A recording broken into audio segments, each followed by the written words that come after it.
The echo of Marina's whispered words sent a chill down my spine. I stood frozen, clutching the laundry basket, as her hushed conversation wafted through the open door of the guest house. Something about the tone and urgency of her voice raised every red flag within me. "I know, but I need more time," she pleaded. Her voice strained. "Just a few more weeks, and I swear I'll have the money." My heart raced as I realized she was talking to a man who was not my son, Adrian. A familiar knot of unease twisted in my gut. Marina's erratic behavior and constant need for cash had become a source of concern, but this conversation hinted at something more sinister. Footsteps approached, and I quickly retreated, my mind whirling with unanswered questions.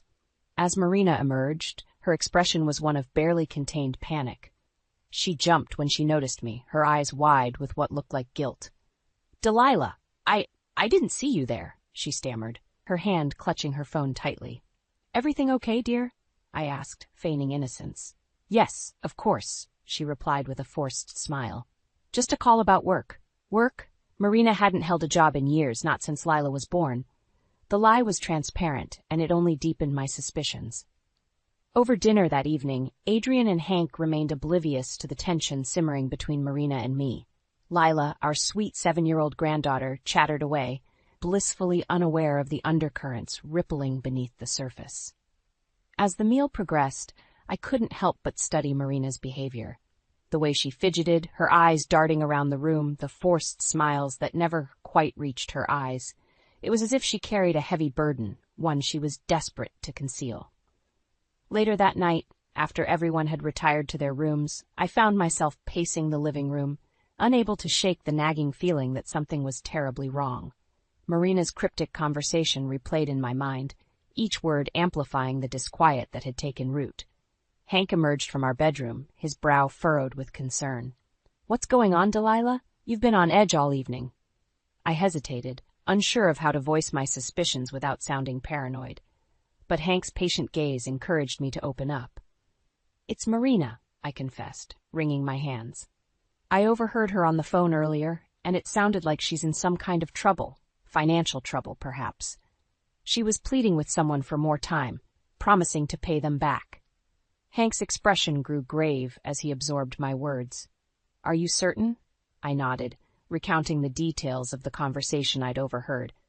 As the words tumbled out, I could see the weight of my concerns settling upon Hank's shoulders. "We need to tread carefully," he said, his voice heavy with caution. "Accusations without proof could do irreparable damage to this family." His words struck a chord, and I knew he was right, but the seed of doubt had been planted, and I couldn't shake the feeling that Marina was hiding something that threatened the very fabric of our family's well-being. As I lay awake that night, my mind raced with possibilities, each more unsettling than the last.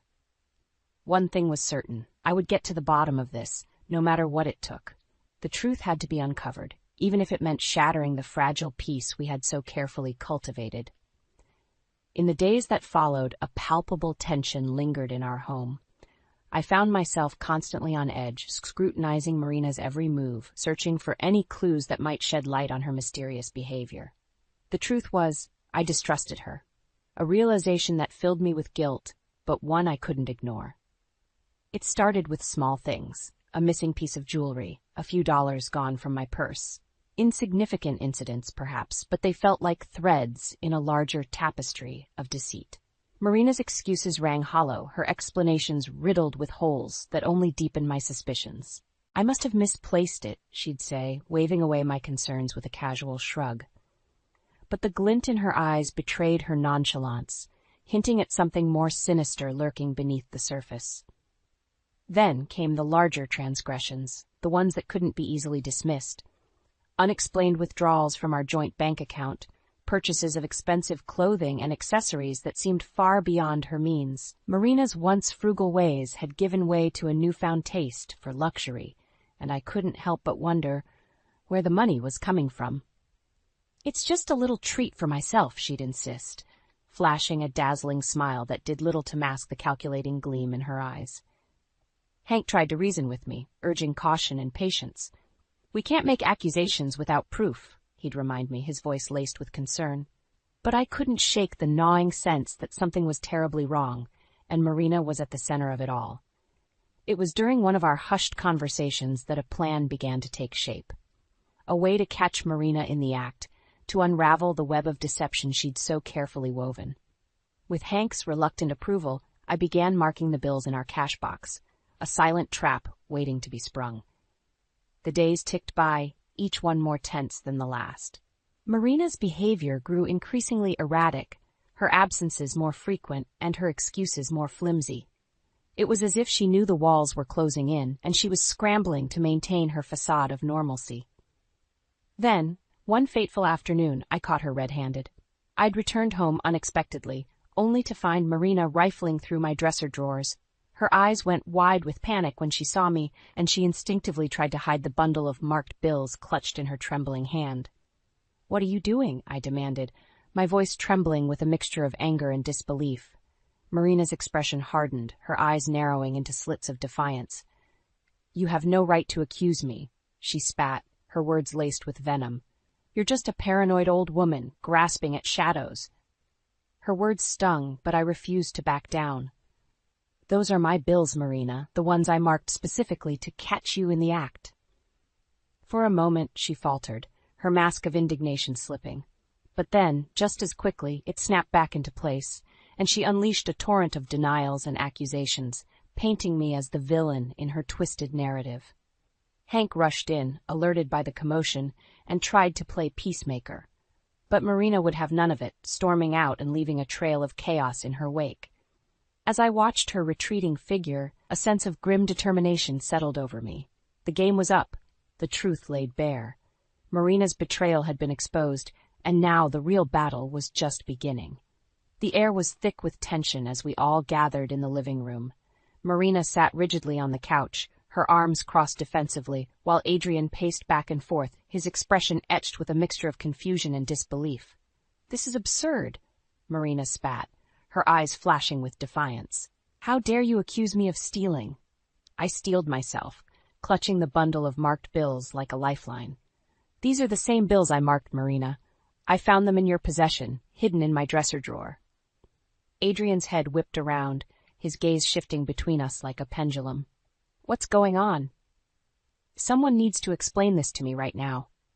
Hank placed a steadying hand on my shoulder, his silent support bolstering my resolve. "We caught Marina stealing from us, son. She's been taking money, jewelry, anything she could get her hands on."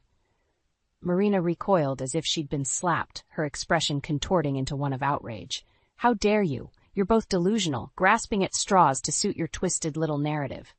"We have proof, Marina," I said, my voice firm. "These marked bills are all the evidence we need." "That proves nothing," she snapped, her eyes blazing with fury. "You're just looking for an excuse to turn Adrian against me." Adrian flinched, his face pale with shock. "Marina, please, tell me this isn't true." For a moment Marina faltered, her mask of defiance slipping ever so slightly. But then, just as quickly, she rallied, turning her venomous gaze on her husband. "Of course it's not true, darling," she cooed, her voice dripping with saccharine sweetness. "Your mother has become unhinged in her old age. She's seeing things that aren't there, twisting innocent actions into some grand conspiracy." My heart sank as Adrian's eyes clouded with doubt. Marina had played her trump card, exploiting the unbreakable bond between mother and son. "Mom, I don't know what to believe," Adrian stammered, his eyes pleading with me to retract my accusations. Before I could respond, Marina pounced, her words slicing through the air like daggers. "Your mother has always resented me, Adrian. She's never accepted me into this family, and now she's trying to drive a wedge between us." Tears of frustration stung my eyes as I watched Marina's manipulation take hold. She was a master of deception, weaving her lies with surgical precision, playing on Adrian's love and loyalty like a virtuoso. "That's not true," I protested, my voice cracking with emotion. "I'm only trying to protect this family from her deceit." Adrian shook his head, his expression clouded with a mixture of hurt and confusion. I don't know what to believe anymore." Marina seized the opportunity, wrapping her arms around him in a gesture of false comfort. "It's okay, my love. We'll get through this, just like we always do." As I watched them embrace, the bitter taste of defeat filled my mouth. Marina had won this round, her lies and manipulations carrying the day. But deep within me, an ember of determination still burned, fueled by the knowledge that the truth was on my side. This was far from over. In the aftermath of Marina's blatant lies and Adrian's misguided loyalty, a palpable rift had formed within our family. The once warm and inviting atmosphere had given way to a chilling tension, each of us trapped in our own emotional turmoil. Marina strutted around the house with a smug air of victory, her every action a silent taunt, a reminder of the wedge she'd driven between us. Her deceit had taken root, casting doubt and suspicion like a noxious cloud that threatened to consume us all. Hank, bless his heart, tried his best to remain the voice of reason.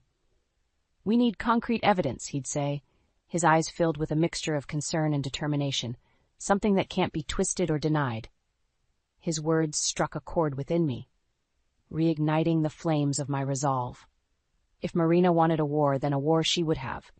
I would not rest until the truth was laid bare, no matter the cost. With Hank's reluctant approval, I took the first step in my quest for vindication, installing hidden cameras throughout the house. It felt like a violation of trust, but Marina's betrayal had left me with little choice. Day after day, I pored over the footage, documenting every suspicious movement, every whispered conversation, every unexplained absence. Each new piece of evidence was like a puzzle piece, slowly revealing the bigger picture of Marina's deceit. I became a prisoner in my own home, haunted by the ghosts of Marina's lies. Sleep evaded me, my nights consumed by the flickering images on the monitor, searching for that one damning moment that would unravel her carefully constructed web of deception. Marina, oblivious to my covert surveillance, grew bolder in her actions. Her spending spiraled out of control, designer handbags and expensive jewelry adorning her like trophies of her conquest. And all the while she played the part of the doting wife and mother, her lies growing more elaborate with each passing day. It was during one of these sleepless nights that I found an unlikely ally in my quest for the truth. An old friend from my nursing days, a former police officer named Cynthia, had reached out after sensing my distress. Over cups of strong coffee and whispered confidences, I poured out the sordid details of Marina's betrayal, my voice trembling with a mixture of anger and despair. Cynthia listened intently, her eyes filled with a combination of sympathy and steely determination. "You need to document everything," she urged, her voice firm but laced with compassion. "Every lie, every unexplained expense, every suspicious action. Build an airtight case that even Adrian can't ignore." Her words ignited a newfound sense of purpose within me. I would become a one-woman investigation team, leaving no stone unturned in my quest to expose Marina's duplicity. With Cynthia's guidance, I began meticulous documentation, cross-referencing bank statements, receipts, and eyewitness accounts. Each piece of evidence was a brick in the fortress I was building, a bastion of truth that would withstand even Marina's most vicious assaults. As the days turned into weeks, the strain of my double life began to take its toll.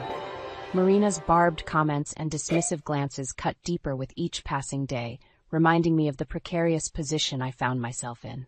But through it all, Cynthia remained my unwavering rock, a beacon of support in the storm of Marina's lies. Her friendship became a lifeline, sustaining me through the darkest moments when doubt threatened to consume me. Little did Marina know, the walls were closing in. The truth was a relentless hunter, and I was its unyielding pursuer. Her reign of deception was nearing its end, and soon she would face the consequences of her actions. The stage was set for the ultimate confrontation, a reckoning that would shake the very foundations of our family, and this time there would be no escape from the harsh light of truth. As the days ticked by, the strain of my covert investigation began to take its toll. Sleep became a fleeting luxury, replaced by endless hours spent hunched over the monitor, scouring the footage for any shred of evidence that could unravel Marina's web of lies. Cynthia became my lifeline, her steadfast support and unwavering belief in my cause the only thing keeping me afloat. Our meetings grew more frequent, our conversations a safe haven where I could voice my fears and frustrations without judgment. "She's unraveling, Cynthia," I confided one evening, my voice laced with exhaustion. "The more evidence I gather, the more reckless she becomes." Cynthia nodded grimly, her eyes reflecting a grim understanding. Cornered animals are often the most dangerous. Marina knows the walls are closing in, and she's lashing out in desperation. Her words rang true. Marina's behavior had become increasingly erratic, her lies more brazen, and her actions more reckless. It was as if she believed she had already won, that her manipulation of Adrian had granted her immunity from consequence. She's spending like there's no tomorrow, I lamented, rifling through a stack of bank statements. Expensive jewelry, designer clothes, lavish outings. It's like she's flaunting her ill-gotten gains right in front of us. Cynthia's brow furrowed as she studied the documentation I had meticulously compiled. She's overconfident, sloppy. That's good for us. It means she's making mistakes. I nodded, my jaw clenched with determination, and I'll be there to catch every single one of them. With each passing day, the rift within our family grew wider, the tension so thick it was suffocating. Adrian remained steadfastly loyal to Marina, dismissing my concerns as unfounded paranoia fueled by resentment. "Mom, you need to let this go," he pleaded, his eyes filled with a mixture of exasperation and concern. "Marina loves us, and your constant accusations are tearing this family apart." His words cut deep, but I refused to back down. "I'm only trying to protect us, Adrian. Can't you see what she's doing?" Marina would swoop in during these moments, playing the role of the devoted wife to perfection. "Your mother is blinded by her irrational hatred for me," she cooed, her eyes brimming with false tears. "She's become consumed by this vendetta, and it's poisoning her mind." Adrian would pull her close, casting reproachful glances in my direction as he comforted his wife, the woman I knew to be a master manipulator. These scenes played out with increasing frequency, each one chipping away at my resolve. But Cynthia's unwavering support kept me grounded, her friendship a lifeline in the storm of Marina's deceit. "Don't let her get to you," Cynthia urged, her voice firm but laced with compassion. "She's playing mind games, trying to break your spirit. But you're stronger than that, Delilah. You have the truth on your side." Her words reignited the flame of determination within me. I would not be deterred, not by Marina's lies or her emotional manipulation. The truth was my shield, and I would wield it like a sword, cutting through the tangled web of deception that had ensnared my family. As the evidence mounted, so too did the weight of the burden I carried. Sleep became elusive, replaced by fitful slumbers haunted by Marina's betrayal. But I refused to falter, driven by a singular purpose, to expose the truth and restore the sanctity of our family.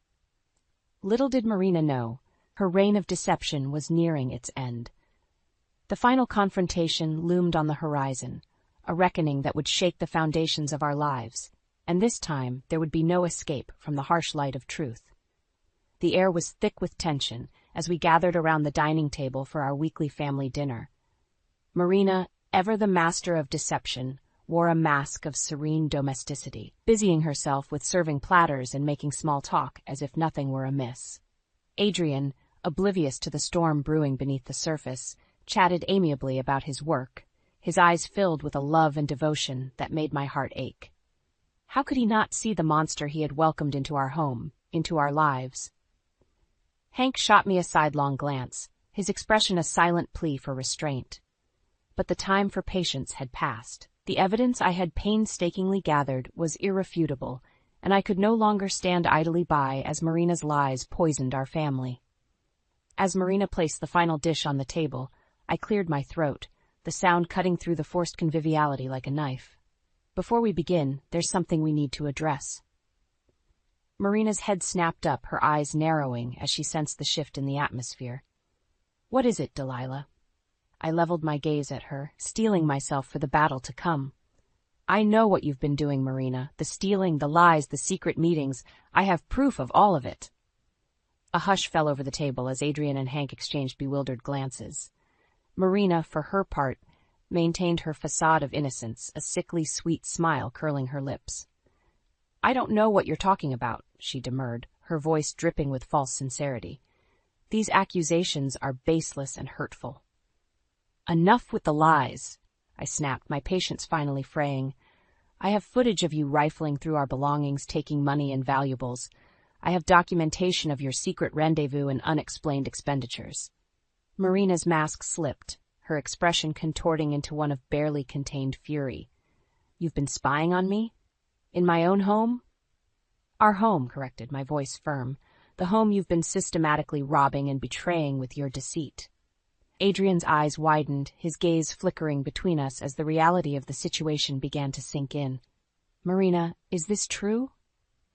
Marina turned towards him, her eyes brimming with crocodile tears. Of course not, my love. Your mother has become unhinged, consumed by her irrational hatred for me. Don't listen to her lies, Adrian, I pleaded, my voice thick with emotion. I have proof, irrefutable evidence of her betrayal. With trembling hands I produced the damning footage, the grainy images flickering to life on the small screen.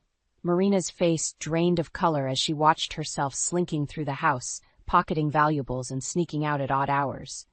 Adrian recoiled as if he'd been struck, his eyes boring into the incriminating evidence with a mixture of horror and disbelief. Marina, how could you? Marina's composure cracked, her mask of innocence shattering like fragile glass. You stupid, meddling old woman, she spat, her words laced with venom. You've ruined everything. In that moment, the veneer of civility fell away, revealing the true depths of Marina's depravity. She launched into a tirade of accusations and denials, her voice rising to a fever pitch as she lashed out like a cornered animal. Adrian simply sat there, stunned into silence, his world crumbling around him. Hank tried to intervene, his voice a calming balm in the midst of the storm. Marina, please, let's all take a deep breath and— No, she snarled, her eyes wild with fury. I'm done playing by your rules, done with all of your lies and manipulations. With a violent sweep of her arm, she sent the dishes crashing to the floor, shattering porcelain and scattering food in a chaotic mess. Lila, our sweet granddaughter, let out a terrified wail, her eyes wide with fear. In that moment, something shifted within Marina. Her expression hardened, her lips curling into a sneer of pure contempt. You want the truth, Delilah? Fine. The truth is, I've been bleeding this family dry for months, and none of you were smart enough to catch on. The words hung in the air like a noxious cloud, their impact rendering us all speechless. Marina had finally shown her true colors, and the sight was as horrifying as it was vindicating. As she stormed out, leaving a trail of destruction in her wake, I felt a strange sense of relief wash over me. The battle had been hard fought, but in the end, the truth had prevailed. The road ahead would be long and arduous, but for the first time in months, I had hoped that our family could heal, that we could rebuild from the ashes of Marina's betrayal and emerge stronger, united by the bonds of love and loyalty. The war was won, but the scars would linger. And as I held Lila close, shielding her from the fallout, I silently vowed that no matter what lay ahead, I would protect my family with every fiber of my being. The truth had set us free, but at what cost? The silence that followed Marina's explosive outburst was deafening, a palpable weight that seemed to press down upon us all. Adrian sat motionless, his face ashen, his eyes fixed on the space where his wife had stood moments earlier, hurling her venomous words like daggers. Hank was the first to break the spell, his voice low and measured. Son, I'm so sorry. We tried to warn you, but— Adrian held up a trembling hand, silencing his father. Don't. Just don't. I watched helplessly as my son's world crumbled around him, the foundations of his life stripped bare by the harsh light of truth. Marina's betrayal had cut him to the core, and I ached to offer him comfort, to soothe the wounds inflicted by the woman he had loved and trusted. But before I could speak, the door creaked open, and Marina slunk back into the room, her eyes red-rimmed and her shoulders slumped in defeat. The fight had gone out of her, replaced by a weary resignation that hung like a shroud around her slight frame. Adrian, she began, her voice barely above a whisper. I owe you an explanation. Adrian stiffened, his jaw clenched, but he remained silent, granting her the opportunity to speak. Marina took a shuddering breath, her hands twisting nervously in her lap. It started innocently enough, a few dollars here and there, just to feed my habit. My brow furrowed as the pieces began to fall into place. Habit? What are you talking about? Marina's gaze flickered to me, her eyes haunted. Gambling. I have a problem, one that spiraled out of control. A collective gasp rippled through the room as the truth finally came to light. Marina, the woman we had welcomed into our family, the mother of our precious granddaughter, was a gambling addict, and she had been systematically bleeding us dry to fuel her addiction. How could you? Adrian's voice was a hoarse whisper, laced with heartbreak and disbelief. "How could you betray us like this?" Marina flinched as if struck, her eyes brimming with remorseful tears. "It started small, just a few dollars here and there to scratch the itch. But then the losses mounted, and I found myself digging a deeper and deeper hole, desperate to chase that high, to win it all back." Her words hung in the air, their weight suffocating.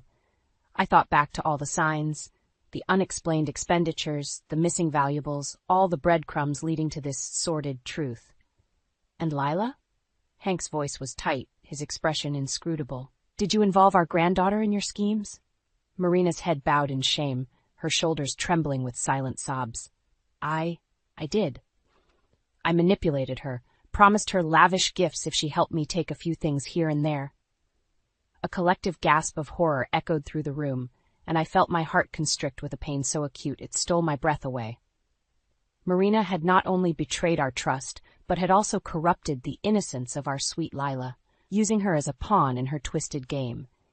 Adrian shot to his feet, his face contorted with rage. "Get out!" he growled, his voice thick with barely contained fury. "Get out of my house and never come back." Marina opened her mouth as if to protest, but one look at Adrian's thunderous expression seemed to quell any further objections. With a defeated nod, she rose to her feet and made her way towards the door, each step heavy with the weight of her sins. As she reached the threshold, she turned back, her eyes pleading. "Adrian, please, let me see Lila. I'll get help, I promise. Just don't take her away from me."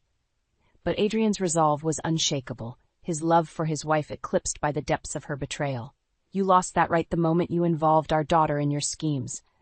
I'll be filing for full custody first thing in the morning." Marina's face crumpled, but she offered no further resistance. With a broken sob, she turned and disappeared into the night, leaving a trail of shattered lives in her wake. As the door closed behind her, a heavy silence descended upon the room, punctuated only by the muffled sound of Lila's whimpers from the next room. In that moment, the weight of Marina's deceit crashed down upon us all, a tsunami of grief and anger that threatened to consume us whole. But even as the tides of emotion surged, I felt a glimmer of hope flicker to life within me. The truth, no matter how painful, had been laid bare, and from these ashes we would rebuild, one step at a time, one day at a time, until the wounds had healed and the scars had faded. It would be a long and arduous journey, but we would walk it together, as a family united by our love and our resilience. Marina's betrayal would not define us, it would be the catalyst for our rebirth, a crucible from which we would emerge stronger, wiser, and more tightly bound than ever before. As I reached out to gather Adrian and Lila into my embrace, I silently vowed that no matter what lay ahead, we would face it together, fortified by the unbreakable bonds of family and the healing power of truth. The days that followed Marina's explosive confession were a blur of legal proceedings and emotional turmoil. Adrian, steadfast in his resolve, wasted no time in filing for divorce and seeking full custody of Lila. "She doesn't get to slither back into our lives after what she's done," he declared, his voice laced with a mixture of anger and heartbreak. "Not until she's paid her debt to society and proven herself worthy of being a part of Lila's life again." As much as it pained me to see my son suffering, I couldn't help but swell with pride at the unwavering strength he displayed in the face of such devastating betrayal. Marina's deceit had cut him to the core, but instead of crumbling, he had risen like a phoenix from the ashes, driven by an unshakable determination to protect his daughter. The legal process was arduous, fraught with contentious hearings and bitter confrontations. Marina, perhaps sensing the gravity of her transgressions, offered little resistance, her once defiant spirit broken by the weight of her lies. In the end, justice prevailed. Marina was ordered to not only repay the staggering sum of money she had stolen from our family, but also to undergo a court-mandated rehabilitation program to address her gambling addiction.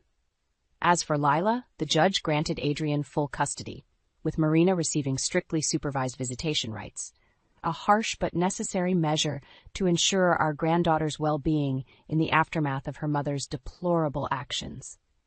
"She'll have the chance to rebuild her relationship with Lila," Adrian told me, his eyes shining with a mixture of resolution and cautious hope. "But only if she proves herself worthy of that privilege." Marina's sentencing was a bittersweet moment, a culmination of months of anguish and turmoil. As she stood before the judge, her shoulders slumped in defeat, I couldn't help but feel a pang of pity amid the overwhelming sense of vindication. This woman, who had once been welcomed into our family with open arms, had fallen so far, consumed by the demons of her own making. Her descent into depravity had not only cost her our trust, but had also robbed her of the love and respect of her own daughter. As the gavel fell, sealing her fate, I saw a flicker of remorse in Marina's eyes. A fleeting glimpse of the person she might have been, untainted by the insidious grip of addiction. In that moment, I realized that true revenge lay not in her suffering but in our perseverance, our unwavering commitment to healing the wounds she had inflicted upon our family. The road ahead would be long and arduous, but we were ready to face it head-on, bolstered by the unbreakable bonds that had been forged in the crucible of Marina's betrayal. Hank and I became a constant presence in Adrian and Lila's lives, offering unwavering support and stability in the wake of their upheaval. Slowly but surely, we began to piece together the fragments of our fractured family, building anew on the foundations of love, trust, and resilience. Lila, bless her heart, proved to be our greatest source of strength and hope. Her innocent spirit, untainted by the darkness of her mother's actions, was a beacon that guided us through the darkest of times. "Why did Mommy do those bad things?" she would ask, her eyes wide and imploring. And in those moments, we would gather her close, assuring her that while her mother had made grave mistakes, she still loved her. A love that would have to be earned anew through painstaking effort and unwavering commitment. As the months passed, the wounds began to heal, though the scars would forever serve as a reminder of the price we had paid for the truth. Marina, to her credit, seemed to embrace her court-mandated rehabilitation, her visits with Lila becoming less strained and more genuine with each passing week. It was during one such visit, as I watched Marina and Layla engage in a tentative yet tender exchange, that I felt a sense of closure wash over me. The anger and resentment that had once consumed me had given way to a profound sense of gratitude. Gratitude for the resilience of my family, for the strength we had found in adversity, and for the unbreakable bonds that had carried us through the storm. As Marina bid farewell to Lila, her eyes shone with a newfound clarity, a glimmer of the woman she had once been, untainted by the darkness that had nearly consumed her. In that moment, I realized that true victory lay not in her suffering, but in our ability to rise above it, to emerge from the ashes of her betrayal stronger, wiser, and more tightly bound than ever before. The road ahead would undoubtedly be paved with challenges, but we were ready to face them head-on, fortified by the unwavering love and support that had seen us through our darkest hours. As I watched Adrian and Lila laugh and play in the warm embrace of our family, I felt a profound sense of peace wash over me. The truth had set us free, but it had also revealed the depths of our resilience and the unbreakable bonds that truly defined us. We were survivors, warriors forged in the fires of adversity, and nothing, not even the cruelest of betrayals, could ever dim the light that burned within our hearts.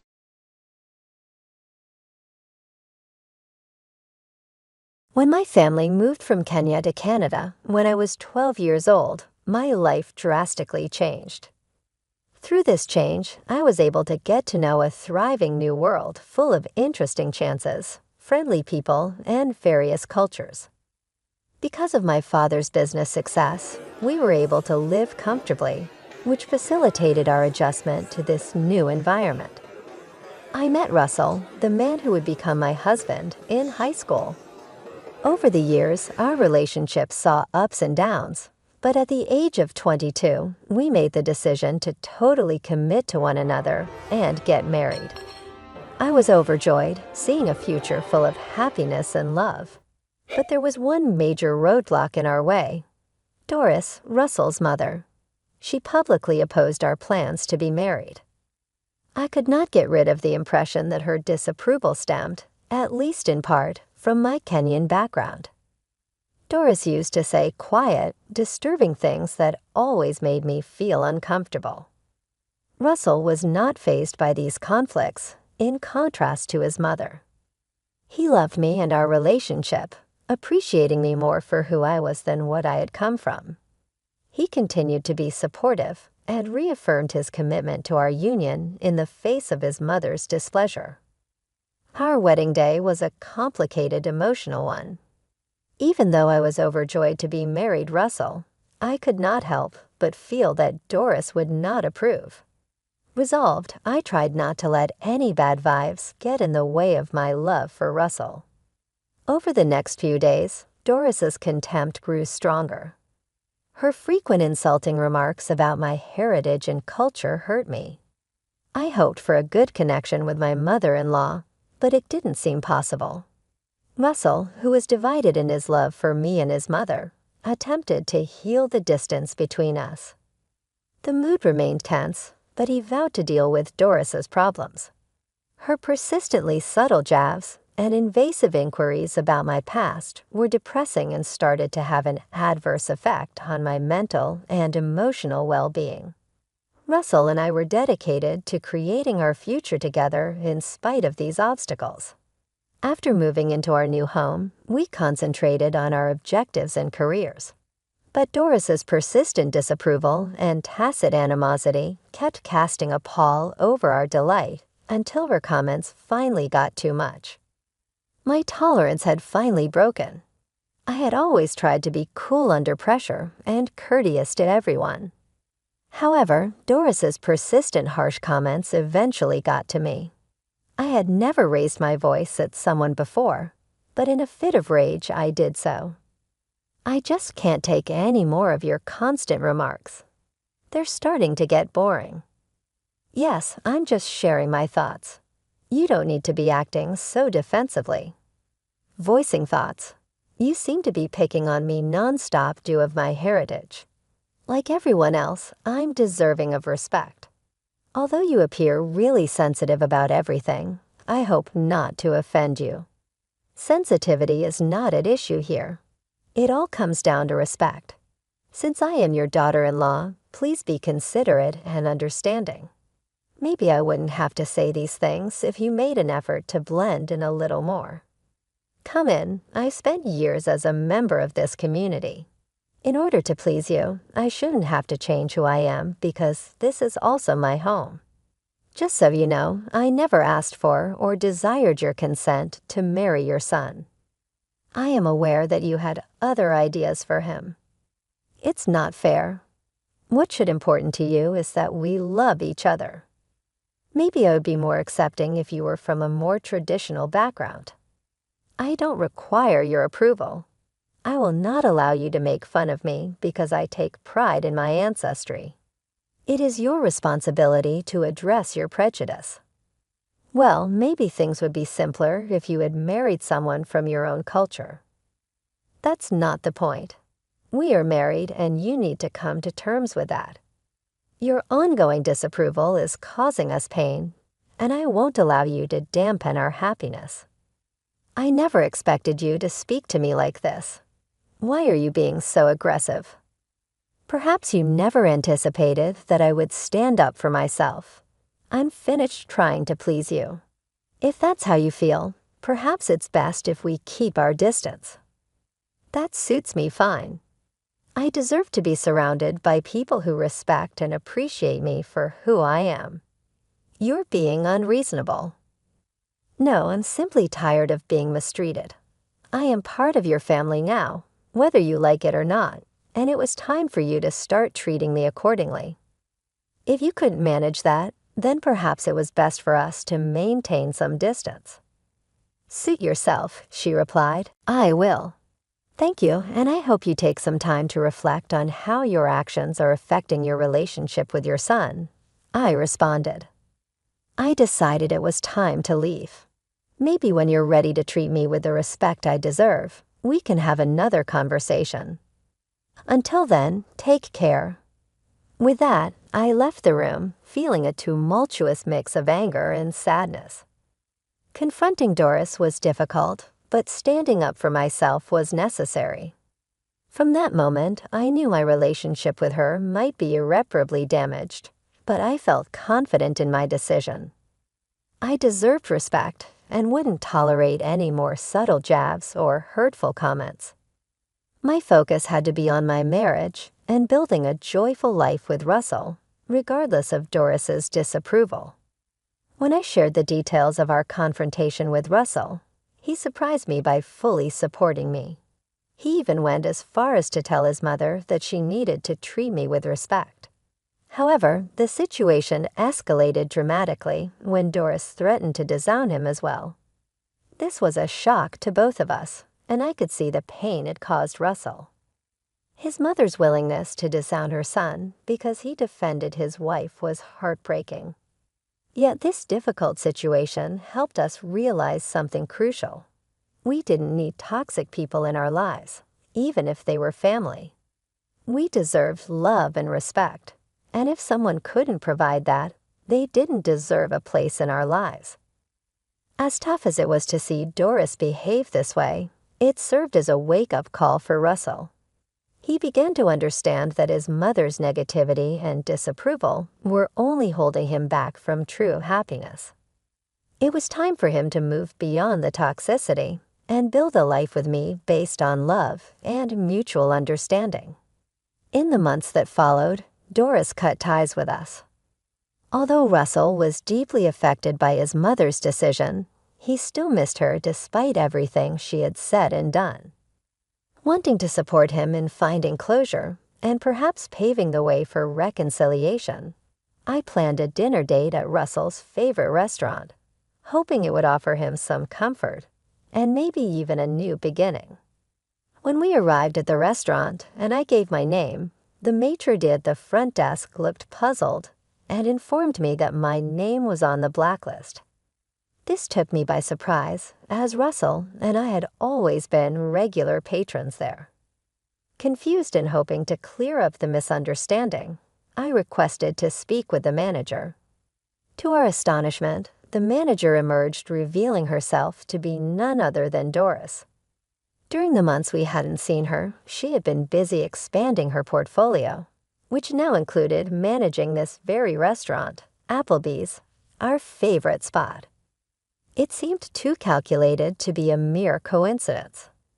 Seeing her there, I felt a surge of shock and disbelief at her pettiness.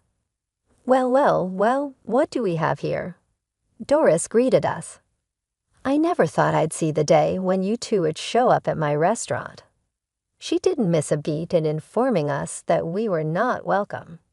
Unable to hold back his frustration, Russell began to raise his voice, creating a scene in the restaurant.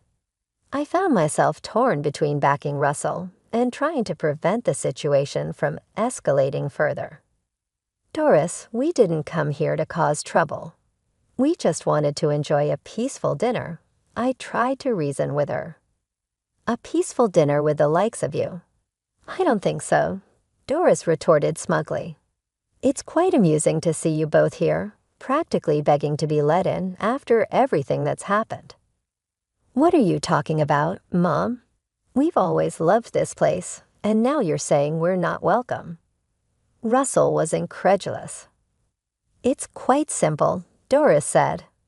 When you chose to marry this person against my wishes, I had to make a decision. I couldn't allow my son to make such a dreadful mistake. I decided to safeguard my business from your poor choices. Doris explained coldly, You're sick, Mom. It's disgusting that you're doing this on purpose, just to spite us. Russell accused, his voice filled with dismay. Oh, please, Russell. I'm just looking out for my reputation. I can't have people like you associating with my business. Doris dismissed. This is ridiculous, Mom. You're choosing your bigotry over your son. I thought you were better than this. Russell lamented, the hurt clear in his voice. You're the one who chose this path, Russell. Don't blame me for the decisions you've made. Doris retorted sharply. As she spoke, the eyes of everyone in the restaurant were fixed on us, casting an uncomfortable spotlight. It felt deeply embarrassing to be escorted out of Applebee's, a place we once enjoyed freely. Let's just leave. Russell, arguing, won't change her mind. I suggested quietly, eager to escape the escalating tension. "You're right, Janice. It's not worth it," Russell replied, disappointment etched on his face. "And don't come back. No one wants you here," Doris called out after us, her voice filled with disdain. With that, we stepped out of the restaurant and started to wander aimlessly down the street. Russell was deeply upset, so I encouraged him to open up about his feelings, especially his connection to Applebee's. "Let it all out, Russell. How are you really feeling? I know Applebee's was more than just a restaurant to you." "Applebee's," he explained, his voice heavy with loss, "was a place where my dad and I bonded. We'd sit by the window, order our favorite meals, and just talk for hours about everything. It's where we connected." It sounds like such a meaningful place for you, and I can't believe Doris would use it to hurt you like this, especially knowing how much those moments with your dad meant to you. It's just so unfair. She knows how special Applebee's is to me, and yet she chose to use it against us just because she doesn't approve of our marriage. You deserve so much better than this, Russell. I wish I could fix it. It's awful to see someone trying to dismantle what we have. I always thought family was meant to support each other, not pull one another apart. It's tough to make sense of why she acts this way, but sometimes people let their biases get the best of them. We might not be able to change that, but we can choose our response. You're right. I'm done letting her negativity affect us. What matters is that we have each other. Exactly. We'll face this together. And actually, I have some news that might brighten your day a bit." "What's that?" he asked, curious despite the somber mood. "Well, it turns out my dad recently acquired the entire block of buildings on this street, including Applebee's." "Really? Why didn't you mention this before?" "It just happened. He finalized the deal with the investors recently. I was still grappling with the uncertainty of how everything would unfold. I had planned to share the news about my dad owning the complex during a celebratory dinner at the restaurant." "That's incredible, Janice. I need to congratulate him later," Russell said, genuinely impressed. "We can do that later, but right now there's something else we need to address about your mom," I replied, hinting at a more immediate concern. "You see, my dad's quite formidable when it comes to business matters. He won't take kindly to how Doris treated us. He's going to handle this situation." Feeling a mix of urgency and necessity, I decided to call my dad right then and put him on speakerphone so Russell could listen in. I explained everything that had transpired at Applebee's. My dad was upset by the news. "I knew Doris wasn't fond of you, but to kick you out of a restaurant, that's a new low. I'm sorry I hadn't reviewed the documents sooner. I only recently received the title deeds for this property, and I haven't had the chance to evaluate all the managers yet. But rest assured, I'll take care of this immediately." He reassured us, "Don't worry at all. Give me 20 minutes, and I'll be there to sort this out personally." Hearing my dad's determined words brought me a sense of relief, but also a bit of concern. I knew he was capable of handling the situation, but I hoped it wouldn't escalate into something messier. My dad is not someone to be trifled with, especially in business. He is also a firm believer in treating customers with fairness and compassion.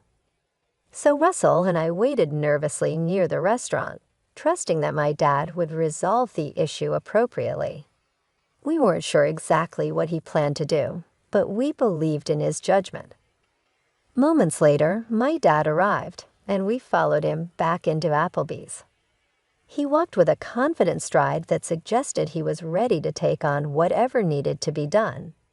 As he entered, he called out for Doris loud enough for everyone inside to hear. The tension in the restaurant was palpable as heads turned to watch the unfolding scene. Doris stepped forward, visibly annoyed by the interruption. Doris probably thought she could dismiss my father as easily as she had dismissed us. but my dad is not one to be brushed aside lightly. He raised an eyebrow at her and began with a tone of fox concern. "Doris, my dear, it seems you haven't been keeping up with the latest developments.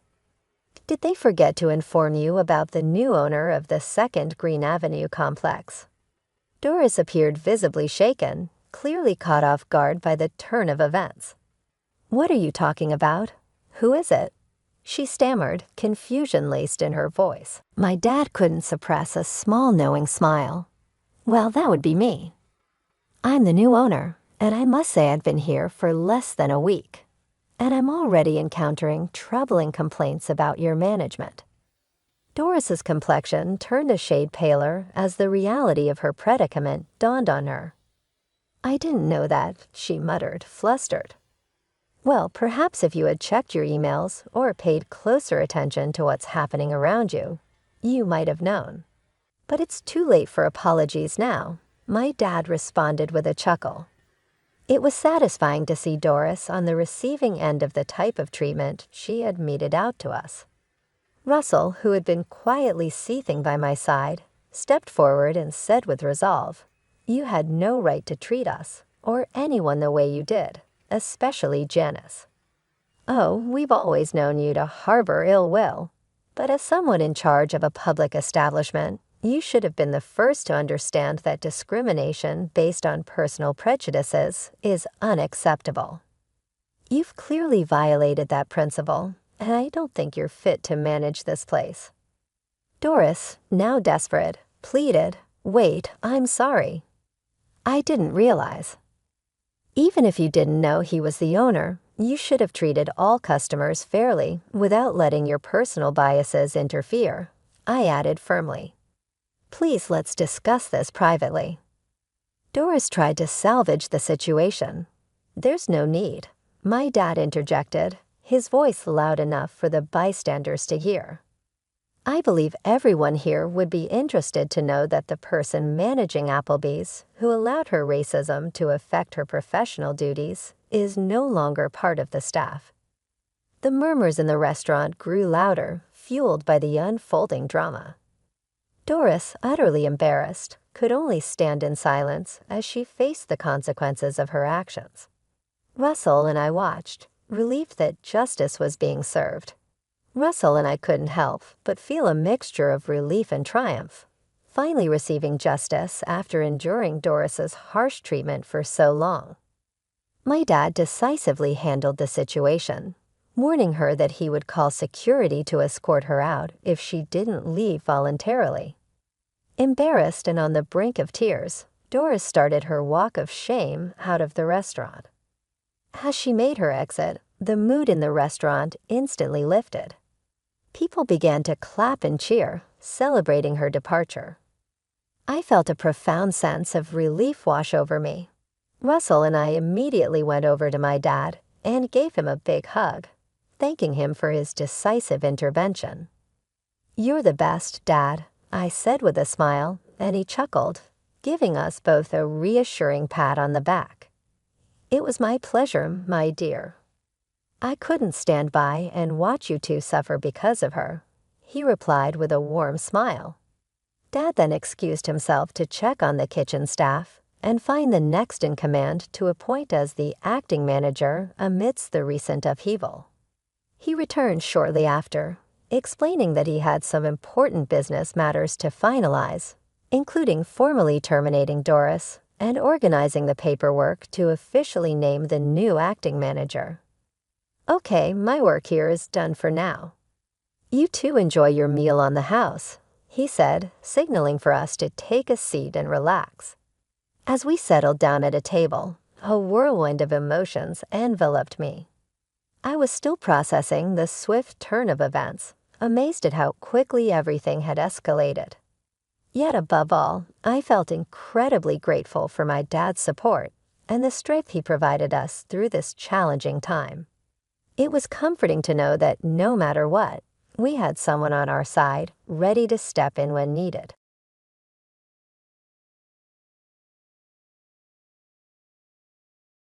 This is basically a freeloading situation for you. Kindly depart. My sister-in-law, who was quietly seated next to me, narrowed her eyes and grinned at me, enjoying my look of astonishment, even though my brother had spoken such dreadful words to me. I had lived with our mother for a long time, and I immediately turned over to her. She remarked, looking sorrowful, "It seems preferable to live with your brother and his wife, Linda. They graduated from a prominent national university and work at a top tire firm. You're never alone in the house." With composure, she stated this. It appears that my mother, sister-in-law, and brother are unaware of the extent of my financial contributions and the amount of labor I have done to support our family. I answered, "Okay, I'll go," despite the agony in my heart. "Never need my assistance again," I said as I began to pack my must-have items. As she observed me, she grinned smugly and remarked cynically, "Oh, giving up so easily." However, nobody is certain who will eventually find themselves in such a plight. Ignoring this truth could cause a number of issues and difficulties. Linda is my name. I've had a lot of success with internet-based enterprises, and I'm always looking for new opportunities to expand. At first, I had pictured myself working regular hours for a conventional business. Something that happened to me in my second year of college completely turned my life around during my time in college. Due to his sickness, my father fainted, and we were unable to provide for him on a regular basis without a caregiver. My mother was not very good at housework and was somewhat reckless when it came to cooking and cleaning. She therefore mostly relied on hired caretakers to handle my father's unforeseen care requirements. However, because caretakers weren't always around, my mother assumed the job of caregiver by default. She tried to hold it in a little while longer, frequently giving my father the cold shoulder, even when he indicated he needed to go to the restroom. Every time anything like this occurred, I had to step in to help my father. Under these conditions, I started to seriously consider and wonder what would happen to my father if I started working a full-time job. To be honest, I couldn't fathom my mother taking care of him on her own.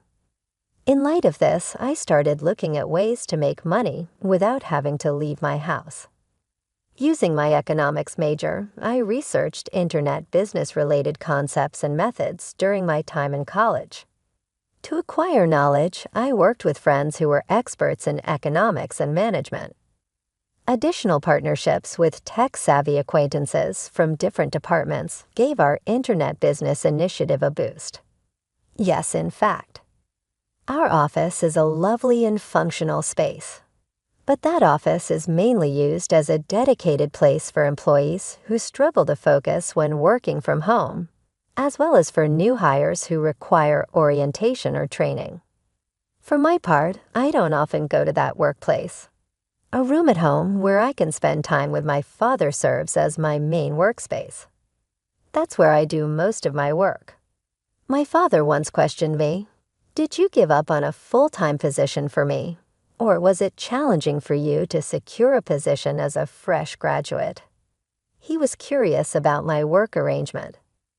I shed a tear or two while feeling bad about it. I gave a detailed explanation of the internet company I've been running since college. There are no problems with working from home, and the firm is still steady and growing. Upon hearing this, Linda said, "You've truly grown into a responsible adult." It's a far cry from town, and he expressed genuine gratitude from his heart. Actually, I am the only one in charge of supporting my father's daily life. The truth is, I'm not an only child. I have an older brother named Tom, who is 2 years older than me. He tends to be selfish and rarely puts others' needs first. In reality, Tom excelled academically and showcased his talent from his student days. After graduating from a prestigious national university, he leveraged his talents and smoothly secured a position in a top-tier company. When our family received the news of his employment, we were taken aback but simultaneously wanted to acknowledge and celebrate his achievements. Thus my father, mother, and I all tried to contact him to convey our blessings. However, his response was contrary to our expectations. He said, "I will start a new life in the city and will never return to that countryside. I want you to believe I'm doing well on this new way." With that, he ended the call so suddenly. Ever since that day, we couldn't contact him at all. His lines of communication were unilaterally cut off, and all our messages and calls were ignored. Although Tom had received ample financial support from father for his college education and independent living, he never showed any gratitude and distanced himself from us. In this situation, both father and I felt repeated shock and disappointment. Amidst this, a hypothesis emerged among us. We wondered if mother was secretly communicating with Tom. However, despite father's deteriorating health and the essential daily care he needed, the absence of any contact from Tom made it clear that he didn't think of fulfilling his responsibilities or roles as a family member. After going through this, one day an unexpected report came to us from Mom recently. I got a call from Tom. It seems he's met a woman he's considering marrying. He asked if we could give them a wedding gift. I'm thinking of preparing around $99,000 as a heartfelt gift. Do you think both of you can help with this? Conveying this to father and me with a slightly nervous expression, considering our financial situation, mother spends most of her days at home, except for the 3 days she works part-time. The salary she earns usually goes to lunches and shopping with her friends, so she hardly saves any money. I couldn't hide my surprise at Mom's intention to request such a large amount for Tom, with whom we hadn't been in contact for so long. I felt anger but listened calmly at first. His face then turned red. Why can he do this? He hasn't contacted us since he left home, and now he suddenly asks for such a large sum for his wedding. I can't understand it, and there's no way I'm going to agree to it. Raising his voice in anger at mother, who looked a bit displeased and gazed at me with a troubled expression, father said, "Think about it. Tom has decided to get married. I genuinely wish for him to get married and bring grandchildren. More than for you, Linda, who stays at home and doesn't connect with the outside world. It's a parent's feelings. Please understand that." She calmly retorted that the primary reason she didn't work in a regular employment manner was largely influenced by mother. So I couldn't understand how mother could say such things to me. Father also couldn't hide his anger at mother's words because she didn't help me properly with my care. Linda is really concerned about my health and stays home for me. I've given a lot of financial support to Tom over the years, but I've never heard a word of gratitude from him. How can one even think of demanding a large celebration gift for someone like him? That day, the house echoed with the loud arguments between my father and mother. From the next room, I listened to my mother's accusations, being concerned about my father's health. It was true that my mother always favored my brother, especially praising his academic and other talents. She neither appreciated nor understood my decision to choose a house out of concern for my father's health. This fact deeply saddened me. Eventually, mother decided to go out to dine, needing a change of scene, and temporarily left the house. After she left, my father said to me, "Linda, thank you for being by my side, even in times like this." "It's okay, Dad. I've known since I was a child how Mom has always favored Tom. I'm fine. I've made you overcome so many challenges every day. I just ask you for care, and it pains me that I can't actually be of help to you." "Dad, that's not true. You've allowed me to pursue higher education and have always encouraged me with warm words for my efforts and endeavors. If you weren't by my side, I might not have even considered venturing into online business as I do now." My father's face lightened up, and a small smile brought me relief. On the other hand, I couldn't understand why my mother, having a father who's always understanding and caring for children, continues with her self-centered behavior. As for my brother avoiding communication with the family for years and suddenly demanding a wedding gift, it's questionable in terms of family ties. But the most shocking event for me occurred shortly after. It was the sudden news of my father's passing. One quiet morning, amidst a usual routine, I found he wasn't moving. As time felt frozen, I called an ambulance, but it was already too late. He had passed away. His friendly nature and warm-heartedness were evident from the many people who flocked to his wake. Ordinarily, during a funeral, the wife is expected to make arrangements, but Mother said, "I'm very busy right now, Linda. I'm entrusting all funeral arrangements to you." While saying this, she frequently checked her phone with a concerned look, and I couldn't sense a bit of support or cooperation from her. I don't know what she was distracted by. Although I felt anger, I was determined to concentrate on preparing for the wake and funeral to send my father off properly. Then a surprising event unfolded. A while after the funeral began, my brother entered the venue hand in hand with a woman dressed in a flashy pink dress. What's more, he was casually dressed in a hoodie, clearly inappropriate for this solemn occasion. As all the attendees looked on in shock, only our mother approached my brother with a bright smile. "I'm glad you came, Tom. Now your father's inheritance will be ours," Mom boldly declared. The atmosphere in the hall changed completely after my mother's sudden statement. All eyes were on my mother and brother, and the venue was filled with collective surprise and bewilderment. Honestly, for Linda, who has been at home for a long time taking great care of Dad, I don't think she should expect any inheritance, Tom declared loudly. There seemed to be a hint of sarcasm in his words. I was surprised by his words and let out a deep sigh. I figured he must have been informed about the household situation and our father's health by our mother. However, she seemed oblivious to the fact that I had contributed a lot to the household finances, or whether there truly was any considerable inheritance from our father who once required care. Neither Mother nor Tom seemed to understand the reality or appreciate my efforts. It's true that Dad once held a senior position and was rumored to have had a good income, but making such inappropriate remarks at a funeral was undeniably disrespectful. This funeral feels somewhat gloomy and oppressive. By the way, Tom, even though receiving the inheritance might be in the distant future, should we leave now?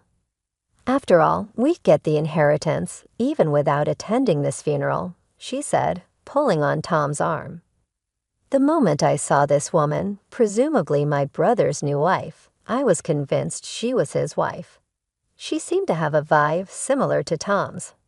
I thought she probably has a personality much like him to marry someone like him. I think I wish they'd leave as soon as possible. Quite unexpectedly, it seemed as though even our mother was in agreement with them. "Shall we go eat sushi?" Saying that, the three of them left the venue. The other relatives were also surprised by this turn of events. Some raised their voices in shock, but I suggested to our father that we should at least keep our composure. I suppressed my inner irritation and continued with the funeral proceedings. However, upon returning home, there was another surprise. On the dining table were 3 boxes of sushi, presumably ordered for delivery. The table was messy, with nothing cleared away. From the living room came voices and laughter. There were Mother, Tom, and his wife, Jessica, clearly enjoying themselves and drinking. "Ah, you're late, Linda. Can you make some snacks, whatever you're good at making? And can you buy some more alcohol? That would be so helpful, little sis." I was utterly shocked by these unexpected words from my brother and his wife. Seeing such insensitivity during our father's final rites, and their apparent lack of regret or understanding was mind-boggling. Despite the tense atmosphere and the shocked expressions of other relatives, it seemed they didn't think they were doing anything wrong. Seeing my mother, who should be the one to correct such behavior, casually joining in their merriment made me feel it was right to have stayed. I wondered what would have happened had I not been there. Would they have even held a proper funeral? I told them there's no inheritance they're hoping for. There was no way I was going to comply with their request for more drinks or snacks. I had no reason to obey them. After that, a drunken Tom suddenly looked upset and said, "What are you talking about, Linda? You've always stayed at home doing nothing and caused trouble for our father. So now it is natural that we use our father's assets." Considering that Tom relied on our father for all his college living and tuition expenses, I couldn't understand his basis for such claims. I was both exasperated and headachy seeing him act like he owed our father nothing. By the way, this house was built by our dad, right? Normally, as the eldest son, it would be natural for Tom to inherit it.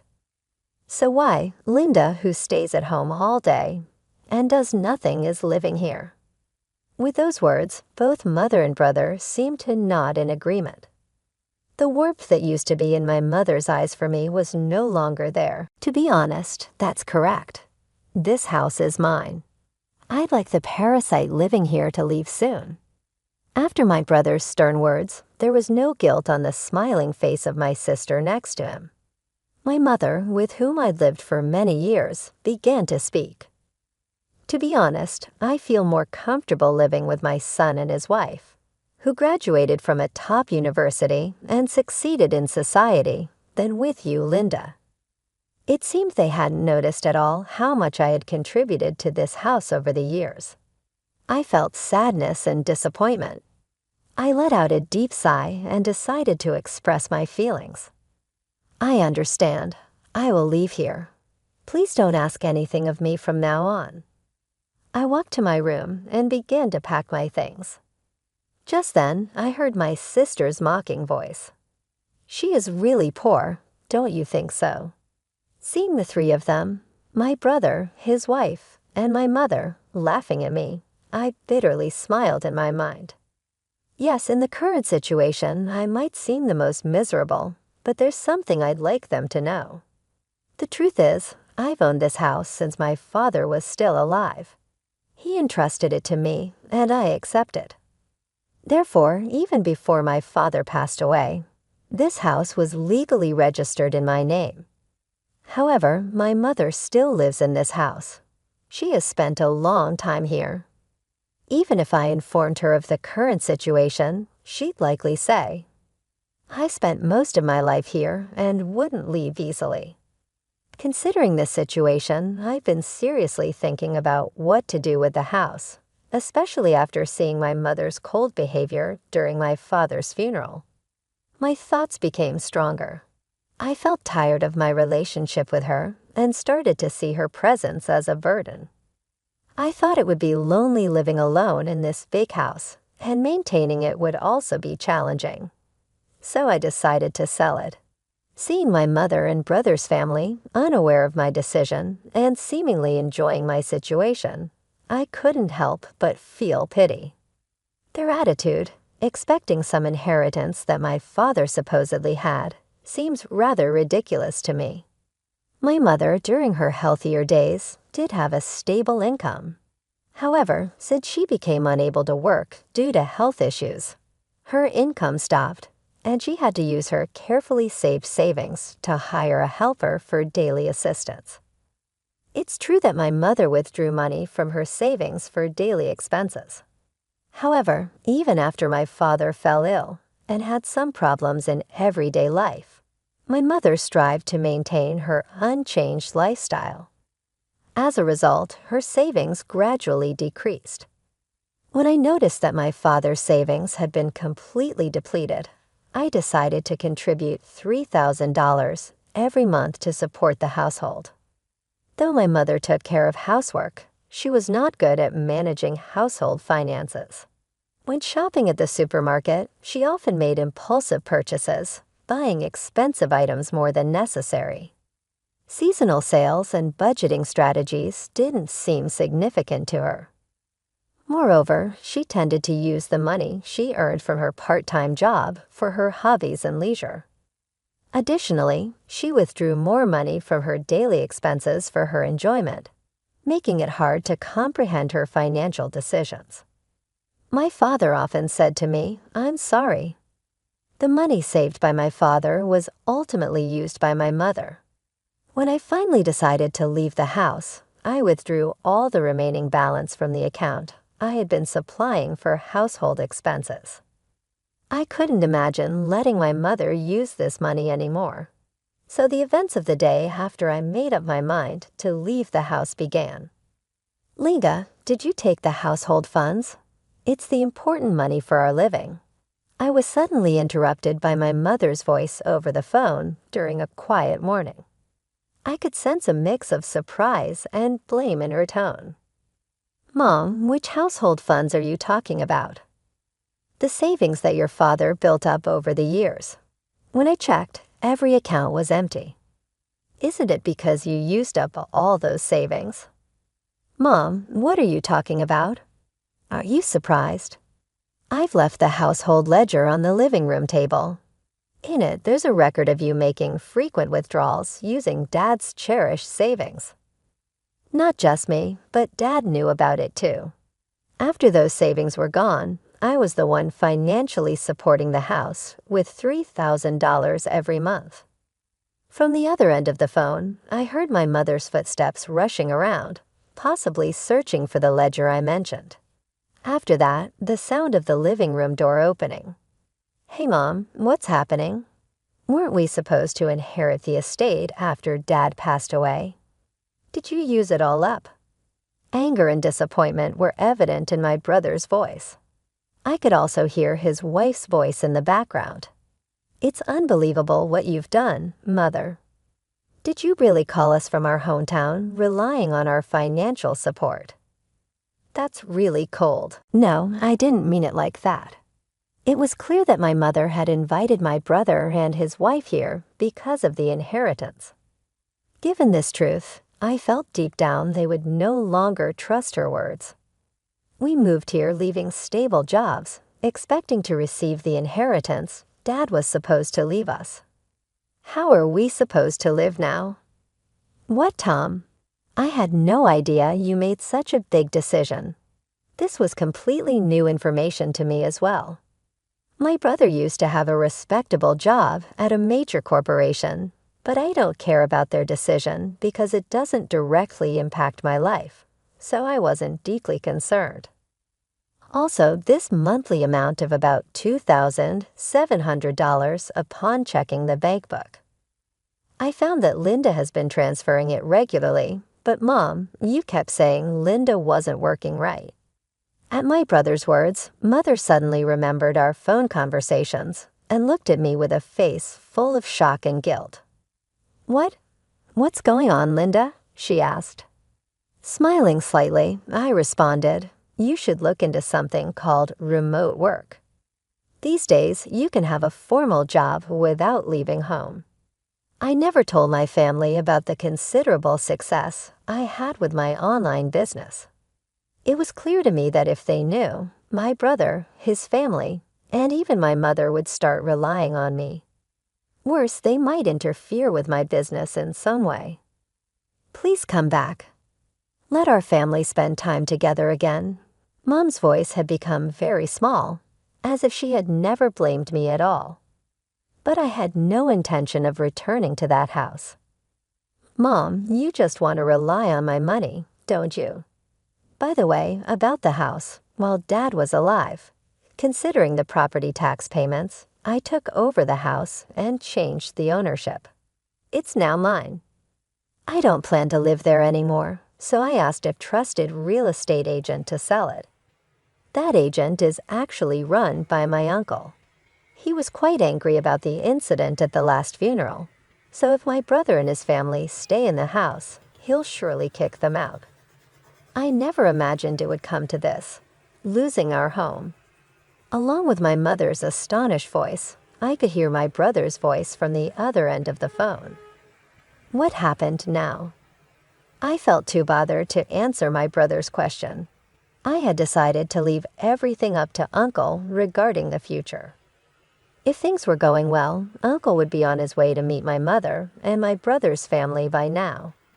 He promised to handle and explain everything on my behalf, so I was at ease. Goodbye. I intend to sever ties with you and Mom. I won't be using this phone anymore. Farewell. After conveying that, I ended the call. Imagining their astonishment, I felt a fleeting little sadness. It would be hard for them to find me because I have plans to relocate abroad. A plan kept secret even from my father. I had always dreamt of living overseas.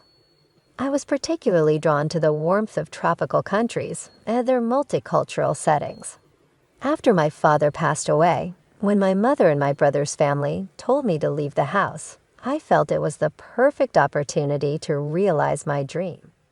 I immediately began packing and started to look for a residence abroad. I was keen on finding a quiet place near the beach and devoted myself to house hunting. Currently, I am living alone in a short-term rental apartment. It's close to the city center with good transportation links, making it ideal for preparing for my move abroad. With the sudden eviction from the house, my brother, his family, and my mother are likely too preoccupied searching for a new place to bother about me. A little while later, when I heard that my brother, his wife, and my mother had started living together in a cramped apartment and were taking up part-time jobs to make ends meet, I had already started my new life abroad. According to information from my uncle, he had hired a particular detective agency to discreetly monitor the living conditions of my brother's family and mother. The three of them had moved into an old apartment in the city and began looking for short-term jobs. However, trying to maintain their previous lifestyle, they continued to spend beyond their means, living their daily lives without any notion of saving. As a result, my uncle heard from the detective that there were rumors they were borrowing money from potentially high-risk lenders.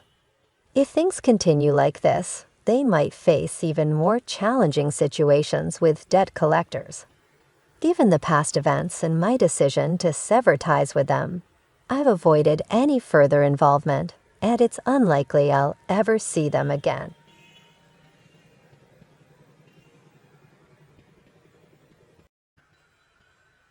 I work in an office and am 31 years old. My name is Shirley. A year ago, I tied the knot with Mason.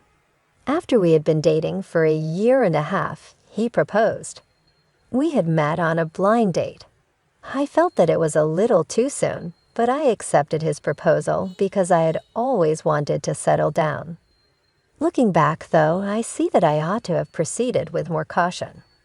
Mason abruptly decided to change jobs shortly after our wedding. Startled, I questioned him about the reason behind his abrupt shift.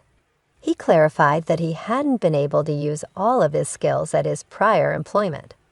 The news that he had already resigned and would be departing his position at the end of the month was even more unexpected. Fortunately, he was able to swiftly find employment again, but at a lower salary than before. I wasn't too worried at first because I had a job. But Mason started pressuring me to give up my work. If his new job paid well enough for the two of us, I might have given it some thought.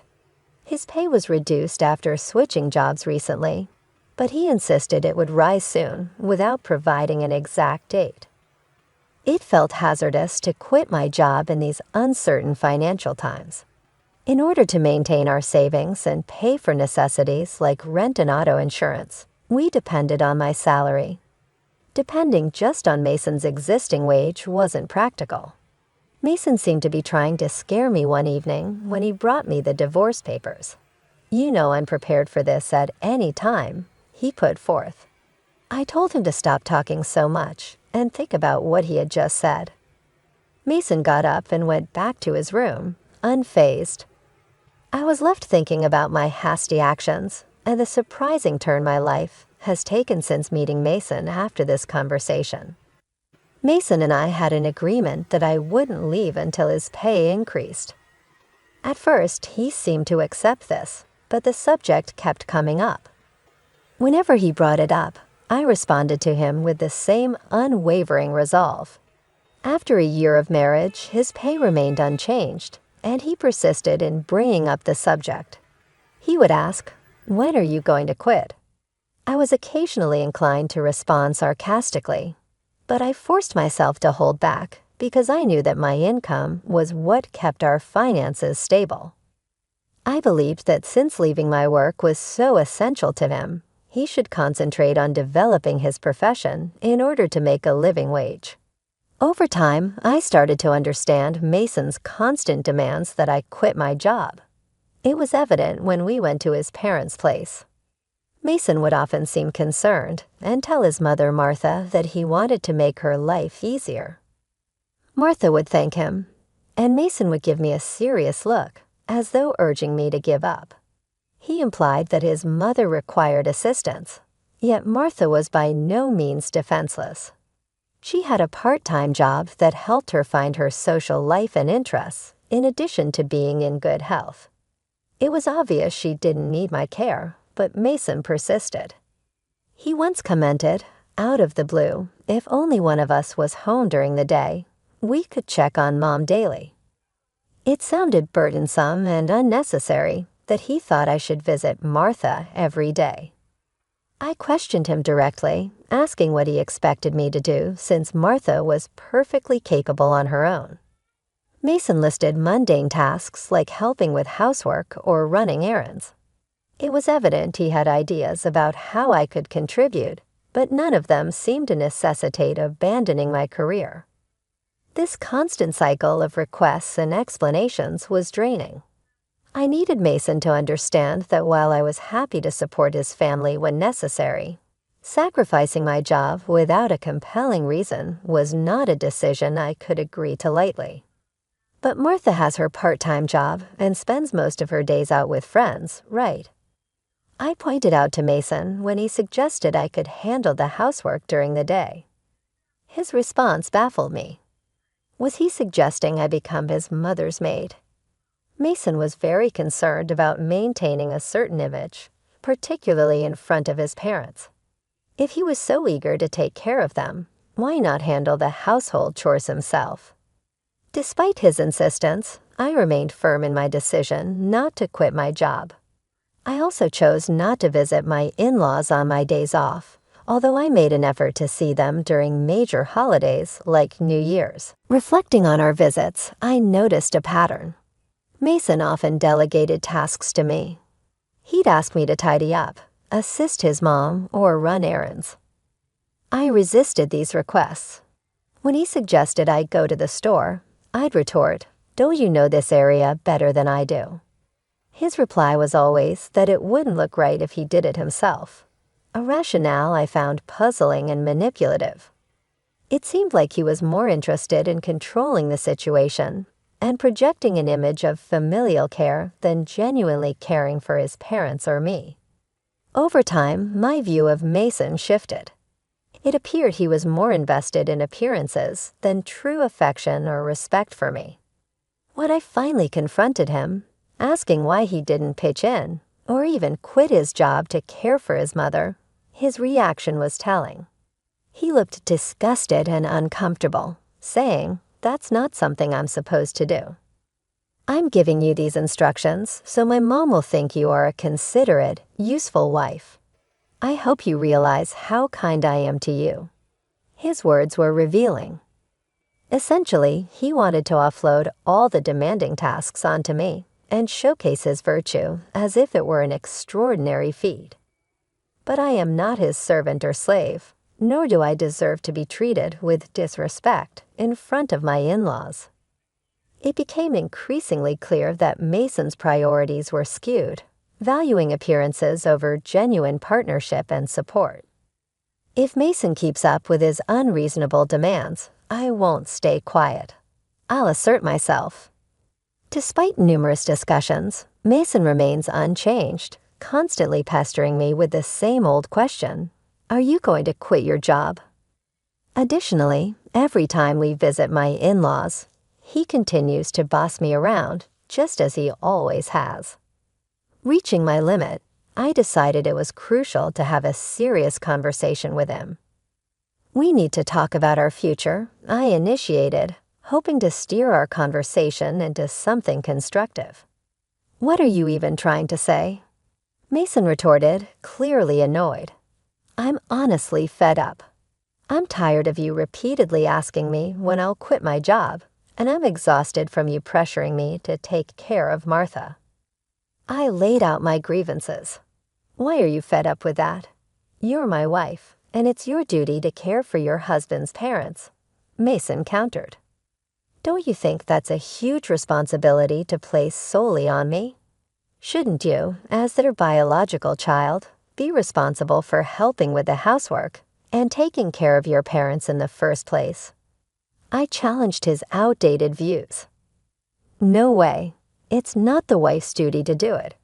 Are you the kind of person who doesn't care about family?" Mason accused, visibly upset by my resistance. "I'm disappointed to hear you say that," he added, seizing the opportunity to expose the double standard. "Let me ask you this. How have you been taking care of my parents? If I asked you to care for my parents, would you do it then?" Mason looked at me blankly, unable to grasp the parallel. "What are you saying? Why should a husband take care of his wife's parents? So does that mean you won't take care of my parents now or ever?" I pressed, trying to highlight his inconsistency. "The husband's parents and the wife's parents are completely different," Mason replied, missing the point. "What difference does that make anyway?" I said, feeling frustrated. "I didn't realize you were so clueless. It's like talking to my old boss." "What are you saying?" Mason asked, confused. "I'm saying the husband's parents should come first, and you should take care of your wife's parents," I replied, trying to emphasize the importance of mutual support and equality in our responsibilities. I had to clarify what I was trying to say, so I exclaimed, "So you only prioritize your own family by blood? I'm so disappointed in you. I won't be visiting your parents anymore." "Why would you do that?" "Enough is enough. I'm the one who wants you to stop this nonsense," I retorted. "No way." "How dare you talk back like that?" "My mom is right," Mason shot back, his temper flaring. "Ha, Mom was talking about you. She said you're a badly behaved wife. That's why she gave me this," Mason said, pulling a piece of paper from his bag. It was divorce papers. "What? You already had divorce papers ready?" I was shocked, but Mason seemed strangely proud. "See, I scared you, didn't I? I'm prepared for this anytime, so think about what you just said," Mason declared smugly before leaving for his room. Unbelievable. Why is Mason so selfish? That look of triumph on his face. It's clear the divorce papers are just a threat to make me obey him. The fact that Martha was involved made me even more suspicious. Mason is acting like a puppet for his mom, trying to control me while following her orders. It's ridiculous. I won't let Mason have his way. How can he not see that our marriage is in trouble when he acts like this? His lack of understanding just annoys me more. Mason had already completed the divorce papers and handed them to me with witnesses, including Martha and his friends. This meant I could sign and file them whenever I chose. The next day, after Mason went to work, I filled out the divorce papers and submitted them to the city office. As a precaution, I also filed a notice of non-acceptance of the marriage certificate. I called my parents and explained the situation, knowing Mason might threaten to file a marriage certificate on his own. When my parents learned that I had prepared the divorce papers, they were initially shocked but fully supported my decision. Outraged by Mason's behavior, they immediately offered to help me move my belongings. Taking a leave from work, I had my parents come over, and we relocated all my things to their house while Mason was away. I decided to stay with my parents for a while. It was the first time in a long time that I felt truly comfortable and at ease in their home. Reflecting on my marriage, it became clear that Mason never contributed his fair share to our household chores. I was the one cooking dinner after long work days and handling all the cleaning and laundry on my days off. On top of this, he expected me to also care for his parents, which was just not feasible. That evening, Mason called me, probably just back from work. "Hello. Hey, where are you right now?" he asked. "I'm at my parents' house," I replied. "Oh, why would you go back there without my permission? And where's all your stuff? Don't tell me you're staying the night," he questioned, his tone revealing his surprise and selfishness. I almost laughed at how oblivious he was to the seriousness of the situation, thinking I was merely staying overnight when I had taken most of my belongings with me. "I'm not coming back," I said firmly. "What are you talking about?" "Come back here and make me some food," he demanded. "Make it yourself," I replied, ending the call. I couldn't entertain a conversation about divorce with him if he continued to behave so dismissively. I decided to wait for him to come to my parents' house and blocked his number to give myself some peace. A week later, Mason showed up at my parents' home, accompanied by his parents. They all wore serious expressions as we met in the living room, 3 against 3.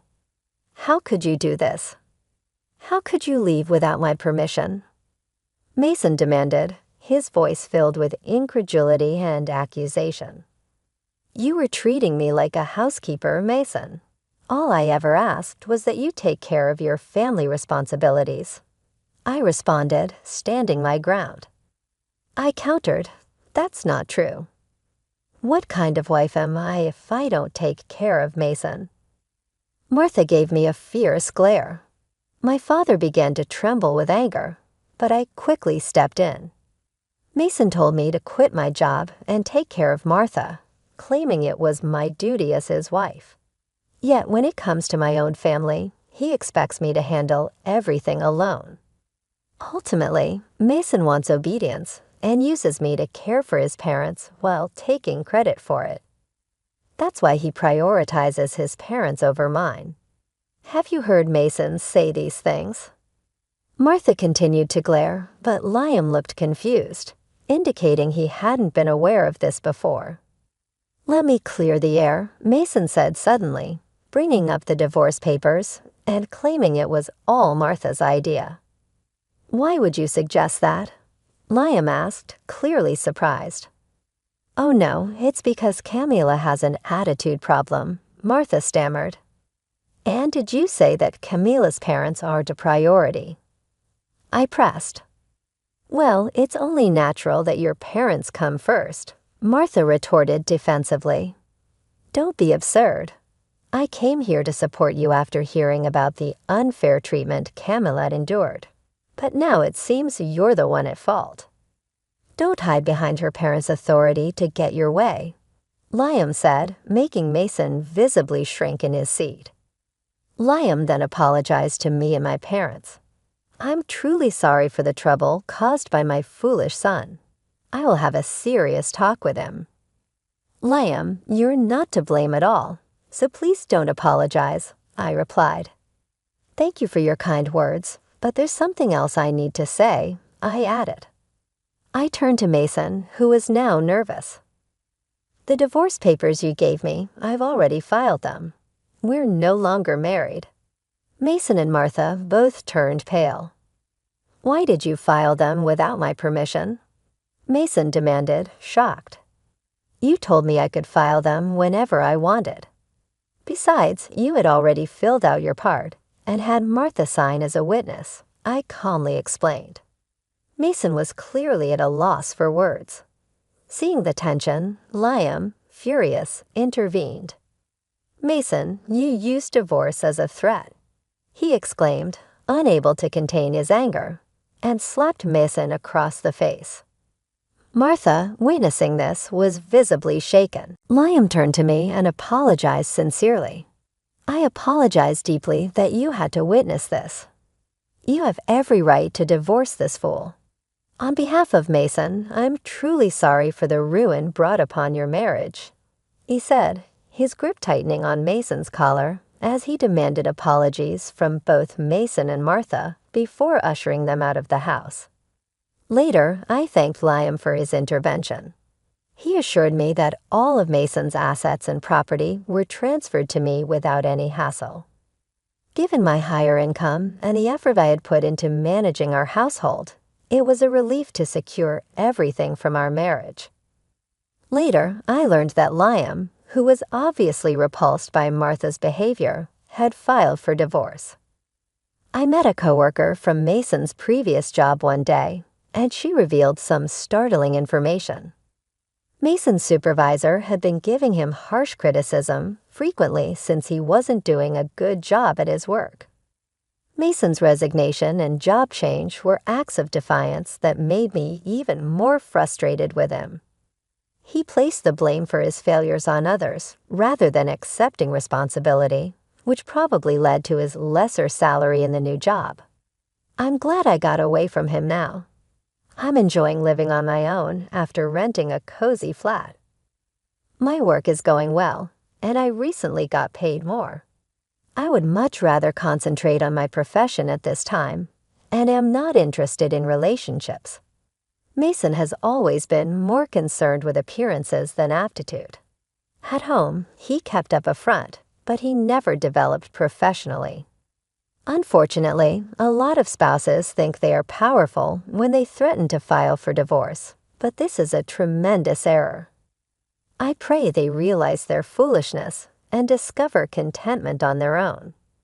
I'm happy that I'm over Mason for the time being, and I'm looking forward to finding someone great when I'm ready.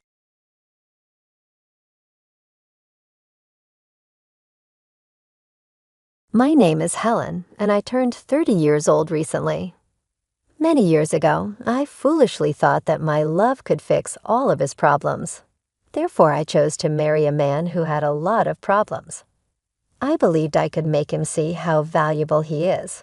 But regrettably, love has its limitations and cannot make someone love themselves.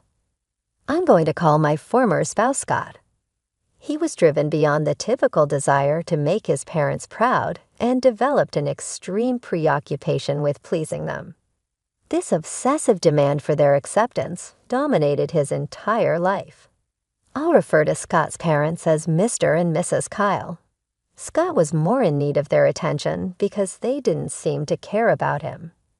It hurt to watch, and I quickly realized that I was unable to make up for the emotional gap they left in him.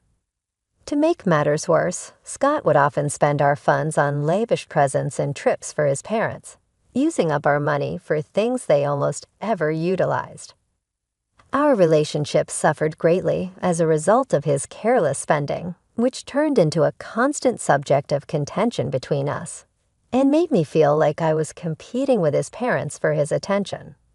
Even with all the problems and the never-ending arguments, I still harbored feelings for Scott.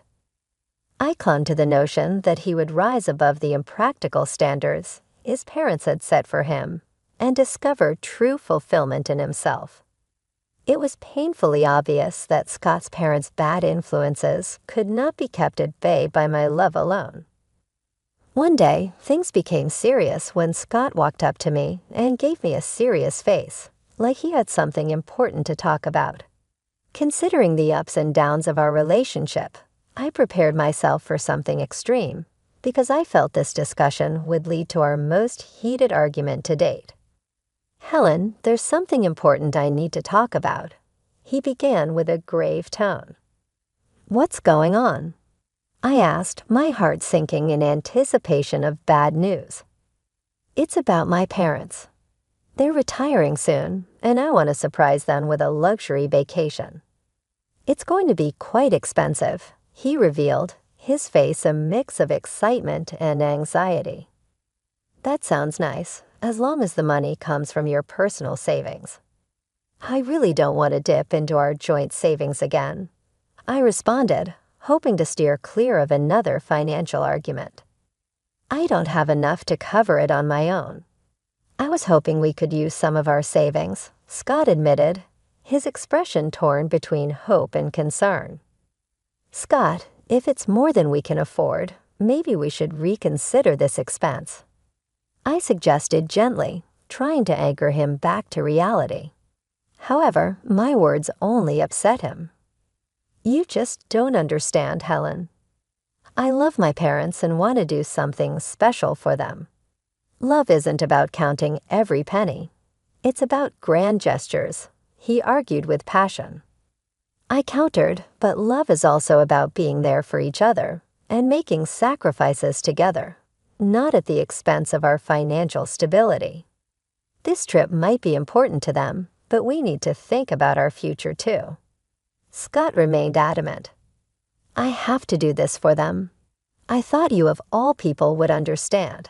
They're everything to me, he implored. And you're everything to me, Scott, but we have to be practical. We can't just use all our savings on one trip, I reasoned, searching for a middle ground. Instead, he accused me of being selfish and not seeing the importance of his gesture. It's not about being selfish. It's about being sensible and planning for our future, I explained, my anxiety growing as he mentioned he needed all of our savings. All of our savings, Scott? That's just reckless. I exclaimed, stunned by his request.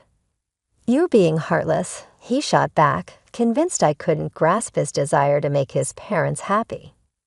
No, Scott, I'm being realistic, I replied, feeling the chasm between us widen with each word. We can't afford to spend $35,000 on a whim. His nonchalant assumption that we could simply get the money back later only deepened my irritation. Really, Scott? That's not how this works, I replied, my disbelief palpable. We were deadlocked, and our perspectives on love, responsibility, and finances were poles apart. The argument escalated, voices raised, and in the heated moment, items were hurled and shattered, our frustration manifesting physically. Amidst the turmoil, Scott dropped a bombshell, declaring that if I couldn't support him, he wanted a divorce. He likely expected me to react with panic, desperate to salvage our marriage. Instead, I summoned all my calm and resolve, and simply said, "Okay, Scott, if that's truly what you want." The shock was evident on his face. He had anticipated tears and pleas, but instead, he met my unwavering stance. I was done catering to his fantasies. If he chose to squander his future on unattainable dreams, he would do so alone. I held nothing back, expressing my thoughts clearly. His ceaseless pursuit of his parents' approval was futile, like trying to stay dry in a storm with just an umbrella. He attempted to counter, but I silenced him with a simple raise of my hand, declaring my refusal to continue fighting for a love hindered by unrealistic expectations and an incessant need for validation. Go ahead, spend all your money trying to win over people who barely notice you. I told him, resolute in my decision to end the cycle of disappointments and broken promises. With that, the stark reality struck him. Our marriage had morphed into a battlefield, and it was time to surrender and seek peace separately. A month has passed since our divorce was finalized, and I must say the sense of liberation is profound. Gone are the exhausting arguments over finances and the futile quest for approval that was never ours to claim. Now I breathe easier, freed from the oppressive weight of his insecurities that once clouded my days. Each new day now shines a bit brighter. True, Scott has attempted to re-enter my life, feigning concern and inquiring about my well-being, but I see through his charade. I'm not about to be deceived again. As the old saying goes, fool me once, shame on you. Fool me twice, shame on me. I resolutely turned away from Scott's attempts to rekindle our past relationship. I had come to understand that I invested too much in trying to mend someone who had no desire to change. It was now time to prioritize my personal growth and happiness. Rebuilding my life wasn't easy, to say the least. Splitting our shared assets and adapting to a new financial reality required patience and resilience. Although I was accustomed to a certain lifestyle, I was no stranger to adaptation and welcomed the challenge to reshape my life. As I embarked on this journey of self-discovery, I uncovered a strength and independence I never knew I possessed. Reconnecting with old friends, resuming hobbies I had put aside, and exploring new interests opened up a world brimming with possibilities.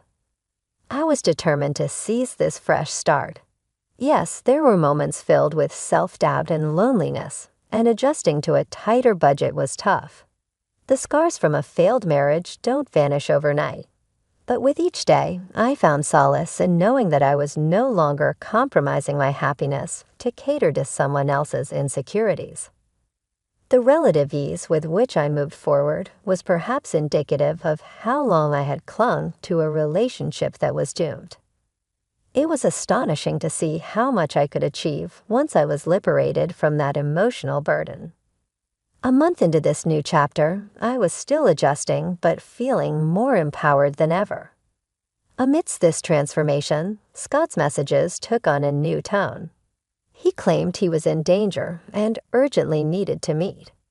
Weary of his relentless attempts to reach out, I decided it was time to address the situation head-on. Amid his ongoing pleas, I called him. "Scott, we've been over this. We're divorced. It's time for us to move on," I said with firmness. "Helen, please, I just need a moment to explain. I'm in serious trouble, and you're the only one I can turn to for help," he implored, his voice perhaps carrying a genuine tone of fear.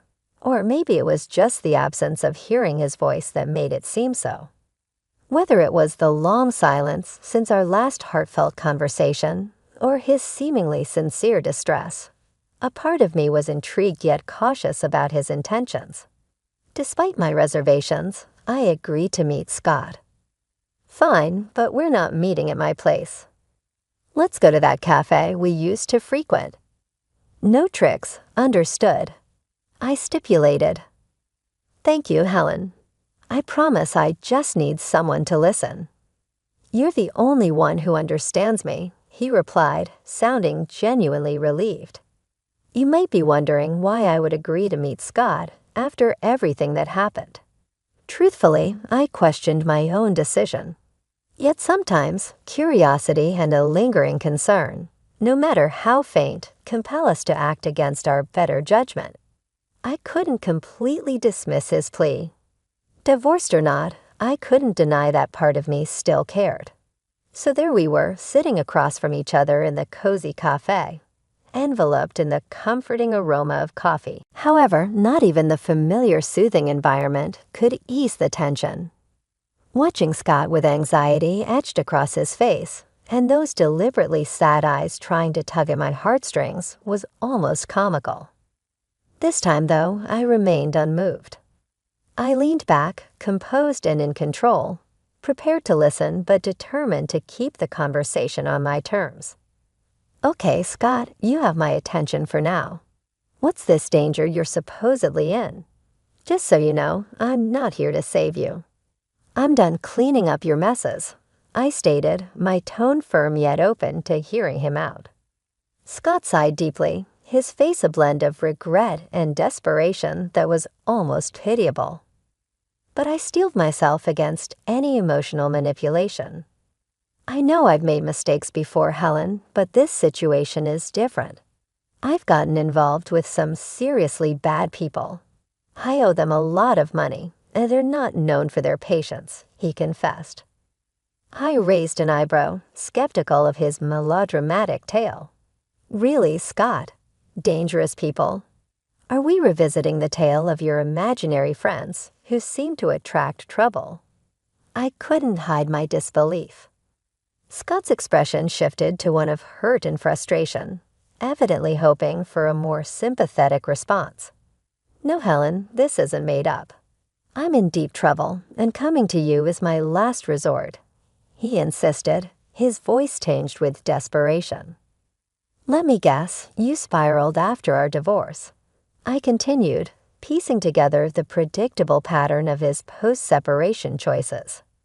As Scott shared his predicament, my voice unintentionally rose, attracting the attention of other cafe patrons.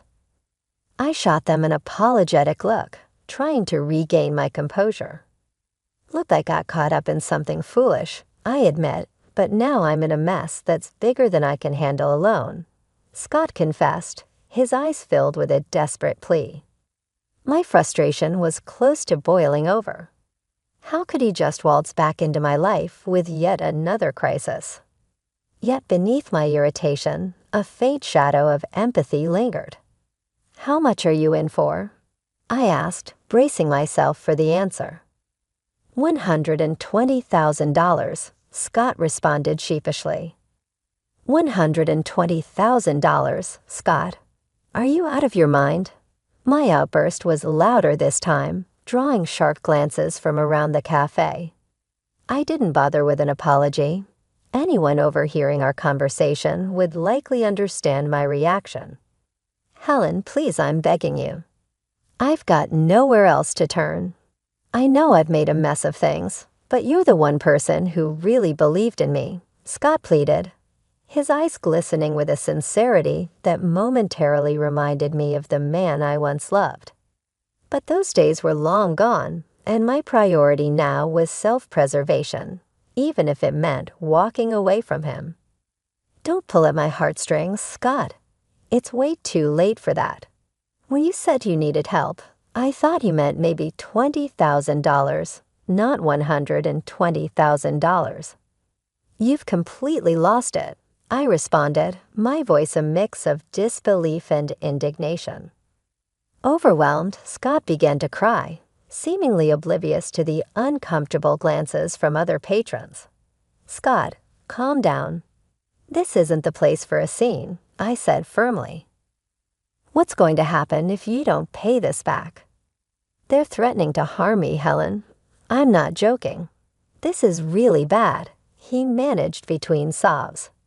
His words hung heavy in the air, leaving me torn between my lingering concern for his well-being and the need to protect myself from being dragged back into his chaos. Seeing the seriousness of his situation, I was forced to consider the gravity of the risk he faced. I softened my approach. All right, Scott, start from the beginning and tell me everything, I urged gently. He then recounted his attempts to fund an extravagant trip for his parents.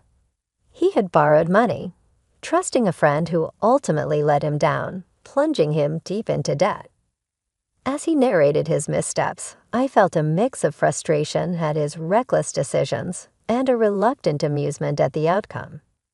So you borrowed money from risky people to impress your parents, who hadn't even noticed your efforts?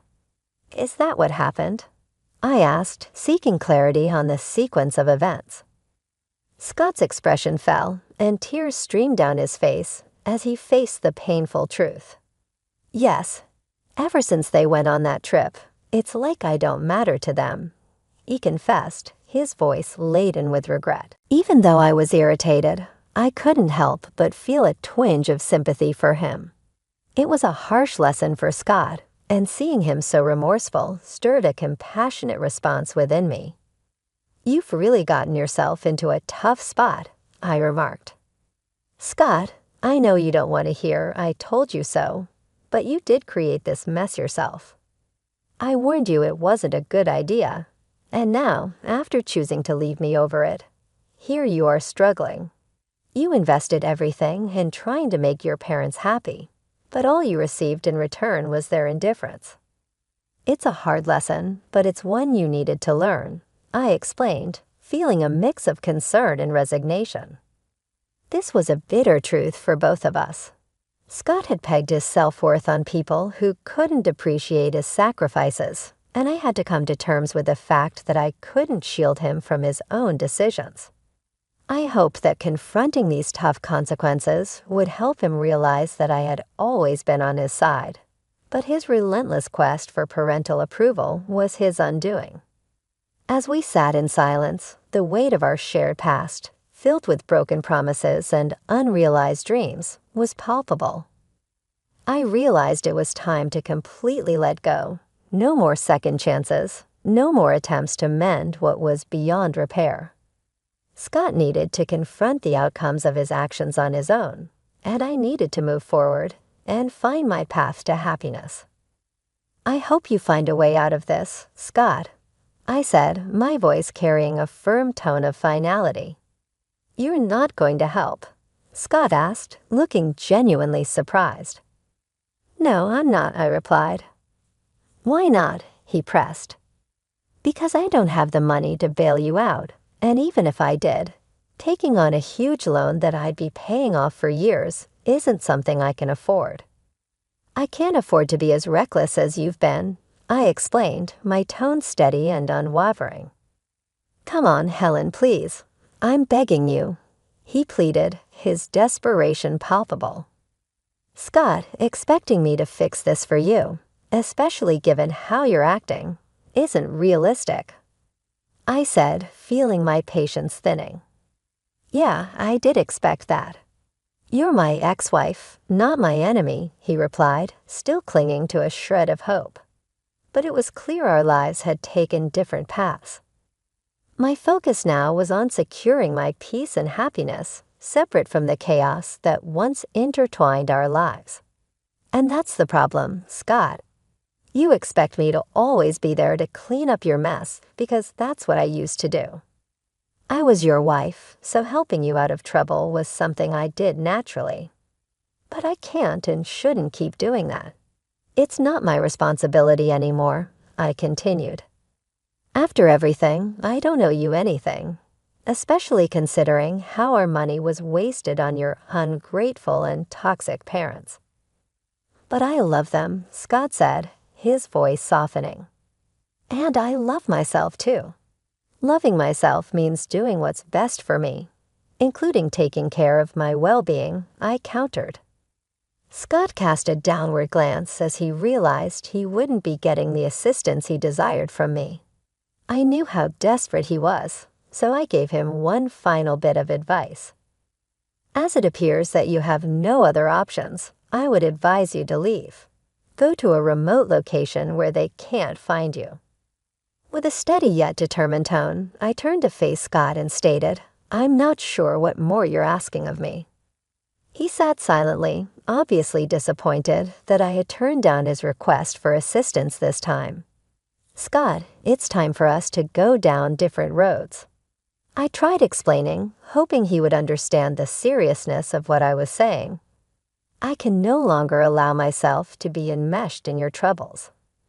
Each of us must seek out our own peace." There was a trace of bitterness in his remark. "If you truly cared, you would assist," he said in an irate tone. "I'm going to say goodbye, Scott." I stood up and walked away, adamantly declaring, "I'm also changing my phone number." I left him sitting there by himself, a confusing mix of emotions on his face. I had to make a difficult but necessary decision for my happiness and dignity.